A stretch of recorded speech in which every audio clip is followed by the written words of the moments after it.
ಇವತ್ತು ಸಂಜೆ 7 ಗಂಟೆಯ ವೇಳೆಗೆ ದೆಹಲಿಯ ಕೆಂಪುಕೋಟೆ ಬಳಿ ನಡೆದಿರುವಂತಹ ಒಂದು ಸ್ಫೋಟ ಇಡೀ ದೇಶವನ್ನೇ ದಿಗ್ಭ್ರಮೆಗೊಳಿಸಿದೆ. ದೇಶದ ರಾಜಧಾನಿ ದೆಹಲಿಯನ್ನ ಗುರಿಯಾಗಿಸಿಕೊಂಡು ಭಯೋತ್ಪಾದಕರು ಮತ್ತೊಮ್ಮೆ ಬಾಂಬ್ ದಾಳಿಯನ್ನ ನಡೆಸಿದ್ರ. ಭಯೋತ್ಪಾದಕರ ಕೃತ್ಯನ ಇದು ಅಂತ ಈಗ ಎನ್ಐಎ ತನಿಖೆಯನ್ನ ಶುರು ಮಾಡಿದೆ. FSL ತಂಡಗಳು ಬಂದಿವೆ. 10ಕ್ಕಿಂತ ಹೆಚ್ಚು ಜನ ಬಲಿಯಾಗಿರುವಂತ ಮಾಹಿತಿ ಕೂಡ ಬರ್ತಾ ಇದೆ. ದೇಶದ ಅತ್ಯಂತ ಹೆಚ್ಚು ಭದ್ರತೆಯನ್ನು ಹೊಂದಿರುವಂತಹ ದೆಹಲಿಯ ಕೆಂಪುಕೋಟೆ ಬಳಿ ಇರುವಂತಹ ಮೆಟ್ರೋ ಗೇಟ್ ಬಳಿ ಈ ಒಂದು ಸ್ಫೋಟ ಸಂಭವಿಸಿರುವಂಥದ್ದು. 2 ಸ್ಫೋಟ ವಾಹನಗಳಲ್ಲೇ I-20 ಕಾರ್ ಅಂತ ಹೇಳಲಾಗ್ತಾ ಇದೆ. ಕಾರ್ನ ಒಳಗೆ ಸ್ಫೋಟ ಆಗಿರುವಂಥದ್ದು. ಕಾರ್ ಛಿದ್ರ ಆಗಿದೆ. ಅಕ್ಕಪಕ್ಕದ ವಾಹನಗಳು ಕೂಡ ಇದರಿಂದ ಜಖಂ ಆಗಿದ್ದಾವೆ. IED ಬಳಸಿ ಸ್ಫೋಟ ಮಾಡಲಾಗಿದೆ ಅಂತ ಸದ್ಯದ ಮಾಹಿತಿ, ಅಂದ್ರೆ ಆ ರೀತಿ ಅಂದಾಜು ಮಾಡಲಾಗ್ತಾ ಇದೆ. ದೆಹಲಿ ಪೊಲೀಸ್ ಆಯುಕ್ತರು ಕೂಡ ಮಾಹಿತಿಯನ್ನು ಕೊಡ್ತಾ ಇದ್ದಾರೆ. ಯಾಕಂದ್ರೆ ದೇಶ ನಿರೀಕ್ಷೆ ಮಾಡದಿದ್ದಂತ, ಯಾಕಂದ್ರೆ ಭಯೋತ್ಪಾದಕ ಚಟುವಟಿಕೆಗಳಿಂದ ಕಳೆದ ಕೆಲವು ವರ್ಷಗಳಿಂದ ಭಾರತ ದೂರ ಉಳಿದಿತ್ತು, ಭಯೋತ್ಪಾದಕರನ್ನ ನಿಯಂತ್ರಿಸಿತ್ತು. ಆದರೆ ಈಗ ದೇಶದ ರಾಜಧಾನಿಯಲ್ಲೇ ಭಯೋತ್ಪಾದಕ ಕೃತ್ಯ ನಡೀತಾ, ಈ ದಾಳಿ ದೆಹಲಿಯನ್ನ ಗುರಿಯಾಗಿಸಿಕೊಂಡೇ ಮಾಡಿದ್ರ. ಯಾಕೆ ಈ ದಾಳಿ ನಡೀತು, ಇದರ ಬಗ್ಗೆ ಈಗ ನರೇಂದ್ರ ಮೋದಿ, ಅಮಿತ್ ಶಾ ಕೂಡ ಬಹಳ ತೀಕ್ಷ್ಣವಾಗಿ ಇದನ್ನ ಗಮನಿಸ್ತಾ ಇದ್ದಾರೆ. ಇದಕ್ಕೆ ಏನು ಕ್ರಮ ತಗೋಬೇಕು, ಯಾಕಂದ್ರೆ ದೇಶದ ರಾಜಧಾನಿಯಲ್ಲೇ ಈ ರೀತಿ ಘಟನೆ ಆದರೆ ಭದ್ರತಾ ವೈಫಲ್ಯನ ಇದು. ಇಷ್ಟು ಜನಜಂಗುಳಿ ಇರುವಂತ ಸ್ಥಳದಲ್ಲಿ, CCTVಗಳು ಹೆಚ್ಚಿರುವಂತ ಪ್ರದೇಶದಲ್ಲಿ ಆಗಿರುವಂತ ಒಂದು ಸ್ಫೋಟ ಇದು. ಈ ಸ್ಫೋಟದಿಂದ ಪ್ರವಾಸಿಗರು, ಹಾಗೆ ಅಂದ್ರೆ ಅತ್ಯಂತ ಹೆಚ್ಚು ಪ್ರವಾಸಿಗರು ಕೆಂಪುಕೋಟೆ ಬಳಿ ದೆಹಲಿಯನ್ನ ವೀಕ್ಷಿಸೋಕೆ ಬರುವಂತ ಪ್ರವಾಸಿಗರು ಇರುವಂತ ಸ್ಥಳದಲ್ಲಾಗಿರುವಂತ ಸ್ಫೋಟ, ಇದರಿಂದಾಗಿ ದೇಶದ ಬಗ್ಗೆ ಜಗತ್ತಿನಾದ್ಯಂತ ಏನು ಒಂದು ಮೆಸೇಜ್ ಹೋಗುತ್ತೆ, ಭಾರತದಲ್ಲಿ ಭಯೋತ್ಪಾದಕ ಚಟುವಟಿಕೆಗಳು ಹೆಚ್ಚಾಗ್ತಾ ಇದ್ದಾವ, ಭಾರತದಲ್ಲಿ ಮೋದಿ ಸರ್ಕಾರ ಬಂದ ಮೇಲೆ ಭಯೋತ್ಪಾದಕ ಚಟುವಟಿಕೆಗಳಿಗೆ ಕಡಿವಾಣ ಹಾಕ್ತೀವಿ ಅಂತ ಹೇಳ್ತಿದ್ದಂತಹ ಸರ್ಕಾರ ಈಗ ಏನು ಮಾಡ್ತಾ ಇದೆ ಅನ್ನುವಂಥ ಪ್ರಶ್ನೆಗಳು ಹೇಳೋದಕ್ಕೆ ಶುರುವಾಗ್ತವೆ. ಈ ಒಂದು ಘಟನೆಯ ನಂತರ ಸಾಕಷ್ಟು ಏನು ದೇಶದ ಜನರಲ್ಲಿ ಕೂಡ ಆತಂಕ ಮೂಡಿದೆ. ಈಗಾಗಲೇ ಬೆಂಗಳೂರಿನಲ್ಲಿ ಕೂಡ ಮೆಟ್ರೋ ಎಲ್ಲೆಲ್ಲಿದೆಯೋ ಅಲ್ಲೆಲ್ಲ ಹೈ ಅಲರ್ಟ್ ಮಾಡಲಾಗಿದೆ. ಮೆಟ್ರೋ ಸ್ಟೇಷನ್ಗಳಲ್ಲಿ ದೇಶಾದ್ಯಂತ, ಉತ್ತರ ಪ್ರದೇಶ, ದೆಹಲಿ ಸೇರಿ ದೇಶಾದ್ಯಂತ ಮೆಟ್ರೋ ಸ್ಟೇಷನ್ಗಳಲ್ಲಿ ಹೈ ಅಲರ್ಟನ್ನು ಕೂಡ ಘೋಷಿಸಿದ್ದಾರೆ. ಇದೊಂದು ಸ್ಫೋಟ ಭೀಕರವಾದಂಥ ಸ್ಫೋಟ. ಈ ಸ್ಫೋಟ ಸಹಜವಾಗಿ ಕಾರ್ ಎಂಜಿನ್ ಅಥವಾ ಕಾರ್ನ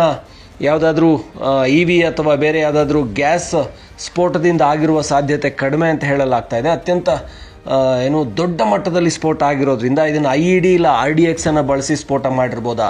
ಯಾಕಂದರೆ ಇದಕ್ಕೆ ಹಿನ್ನೆಲೆಯಾಗಿ ಇವತ್ತು ಹರಿಯಾಣದ ನಂಬರ್ ಪ್ಲೇಟ್ ಇದ್ದಂಥ ಕಾರೇ ಸ್ಫೋಟ ಆಗಿದೆ ಅಂತ ಬರ್ತಾ ಇರುವಂಥ ಮಾಹಿತಿ.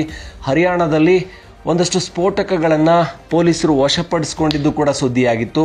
ಹಾಗೆಯೇ ಒಂದಷ್ಟು ಭಯೋತ್ಪಾದಕ ಚಟುವಟಿಕೆಗಳಿಗೆ ಇಂಬು ಕೊಡುವ ರೀತಿಯಲ್ಲಿ ಜಮ್ಮು ಕಾಶ್ಮೀರದಲ್ಲಿ ಒಬ್ಬ ವೈದ್ಯನಿಂದ AK-47 ಅನ್ನು ವಶಪಡಿಸಿಕೊಳ್ಳಲಾಗಿತ್ತು.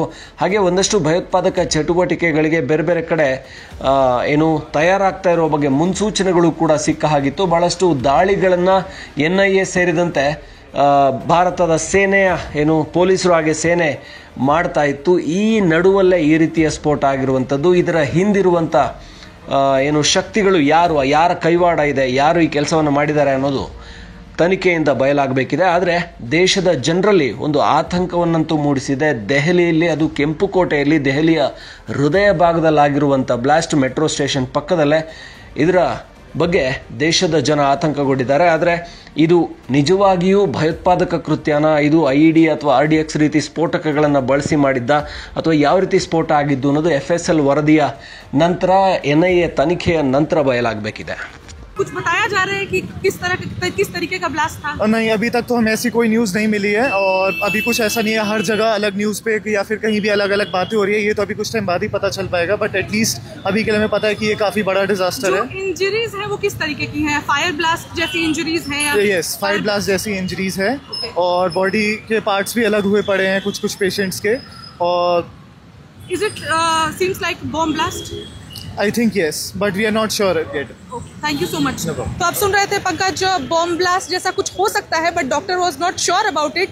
और सबसे बड़ी बात जो एक्सक्लूसिव उन्होंने वन इंडिया को बताया कि बात की जा रही है 8 डेड बॉडीज की, लेकिन number of dead bodies are more and higher than it seems to be. 8 से ज़्यादा 10 से ज़्यादा निकल कर आ सकती है। वो बताने में थोड़े हिचकिचा रहे थे बिकॉज उनको भी एडवाइजरी दी गई है कि बाहर कुछ बताना नहीं है। आउट ऑफ द वे जाके उन्होंने वन इंडिया को इतनी सारी इन्फॉर्मेशन दी और वो बता रहे हैं कि फायर ब्लास्ट जैसे बॉम्ब ब्लास्ट इसको कह सकते हैं, ऐसा कुछ इशू, ऐसी चीज़ें, डेड बॉडी और बॉडी के पार्ट्स भी अलग अलग होते हुए दिखाई दे रहे हैं। जो इंजर्ड लोग यहाँ पर आए हैं और डेथ्स की भी ऐसी ही हालत है, बॉडी पार्ट्स भी अलग शरीर से हो चुके हैं। तो आप समझ सकते हैं कि ब्लास्ट की इंटेंसिटी कितनी है। पल पल पर हमारी नजर बनी हुई है, आपको हम दिखाते रहेंगे। फिलहाल बहुत भीड़ लगी हुई है यहाँ पर, डॉक्टर्स आ रहे हैं जा रहे हैं, सबको रेड अलर्ट पर रखा गया है। डॉक्टर्स का कहना है कि कभी भी उनका बुलावा आ सकता है, अंदर जाना पड़ सकता है। और साथ में हम भी एक साथ बने हुए हैं। अभी हम LNGP के बाहर ही हैं, मीडिया पर्सन, पुलिस और एम्बुलेंस के साथ खड़े हैं। जो भी अपडेट्स आएगी आप तक पहुँचाते रहेंगे।